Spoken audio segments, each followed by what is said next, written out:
So this is Blue Point's new Colonial Ale. I think we ended up with a delicious beer, a wonderful session brown ale. George Washington was a beer lover. His favorite style of beer was porter.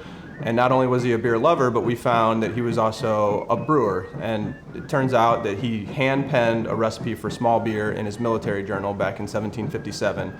And that hand-penned recipe is on file at the New York Public Library. We decided to use some molasses syrup, which as we did more research, we found out was not blackstrap molasses like I would have thought immediately, but it was actually more like a golden-style treacle syrup that was left over from the rum trade. A lot of times colonial brewers would supplement hops with other botanicals, and one of the most common ones was spruce tips, and then worked with some other ingredients that would have been more readily available to colonial brewers at the time. The small beer would have been important to the soldier. That's why it was penned in a military notebook.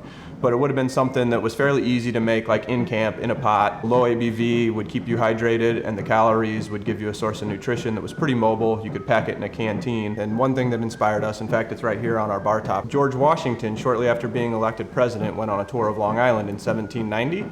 And one of his documented stops was at Hart's Tavern. He stopped for a beer and a meal right here in Patchogue. I think people will enjoy it, pint after pint. Hopefully George Washington would be proud.